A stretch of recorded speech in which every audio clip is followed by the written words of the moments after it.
हमारे साथ है बाबा बालकनाथ। बाबा जी, आपने इस चुनाव को भारत पाकिस्तान का चुनाव कह रहे हैं, ऐसा क्यों? देखिए, जिस प्रकार से जो सामने वाले पार्टी के जो कैंडिडेट हैं, उन लोगों ने जिस प्रकार से ये घेराबंदी की है, दोहरीकरण की राजनीति की है, और उन लोगों के पास में जो हमको खबर मिली है, सूचना मिली है, जिसके माध्यम से उन लोगों ने बाहर की जो ऐसी कुछ ताकतें जो हमारे देश विरोधी गतिविधियों में जुड़ाव रहता है, जिन ताकतों का, ऐसी कट्टरपंथी सोच के लोगों ने जिस प्रकार से वहाँ पर हमारे मेव भाइयों को दबाने का काम किया है, उनकी भावनाओं को, उनके विचारों को, उनके बातों को रोकने का काम किया, उनको बंधक बनाया है।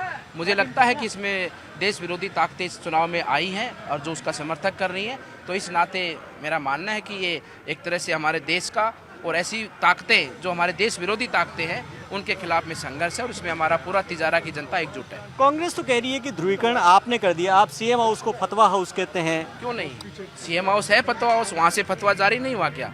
सीएम हाउस से हमारे धार्मिक यात्राओं पर प्रतिबंध लगाया गया, सीएम हाउस से PF5 को परमिशन दी जाती है, सीएम हाउस से हमारे जोधपुर के अंदर हमारे भगवा ध्वज को लहराने पर प्रतिबंध लगाया गया, सीएम हाउस से ये नोटिफिकेशन जारी होता है कि रमज़ान के महीने पे वहाँ पर मुस्लिम भाइयों के क्षेत्र के अंदर लाइट नहीं कटनी चाहिए, बिजली नहीं जानी चाहिए। तो ये तो निश्चित रूप से स्पष्ट खुद कांग्रेस ने किया है कि वो फतवा हाउस है।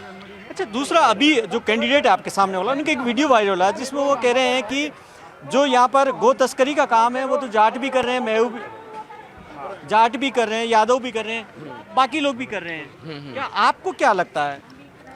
देखिए, वे व्यक्ति जो ऐसे कार्य करते हैं, उन्होंने अपमानित करने का कार्य किया हमारे गौ भक्तों को, पूरे समाज को, पूरे हिंदू समाज को।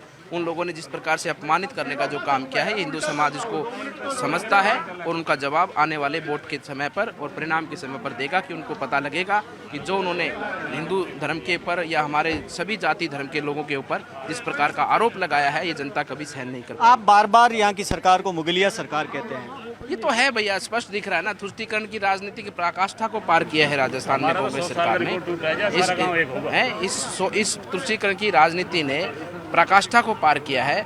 वहाँ पर सीएम हाउस में इफ्तार पार्टी दी जाती है और ऐसे ऐसे लोगों को बिठाया जाता है जो करौली हिंसा में जिनका हाथ था, जो PF5 के समर्थक हैं, उनको वहाँ पर बिठाया जाता है। ये तो बार बार उन्होंने प्रमाणित किया अपने आप को कि हम तुष्टीकरण की वो राजनीति करते हैं। आखिरी सवाल, आपकी तुलना बाबा योगी आदित्यनाथ से की जाती है और आपके समर्थक काफ़ी कहते हैं कि आप उसी स्टाइल के अंदर काम करते हैं। ऐसा कुछ नहीं है, हम तो सौभाग्यशाली कि भारतीय जनता पार्टी ने हमें सेवा करने का अवसर दिया। ये हमारा जीवन धन्य है और हमारी कर्म भूमि पर मन से, भाव से हम सेवा करेंगे और अपनी कर्म भूमि को ही अपने भजन की भूमि, अपनी साधना की भूमि मानकर, क्योंकि वास्तव में सेवा ही सबसे बड़ा धर्म है, सेवा ही सबसे बड़ी पूजा है।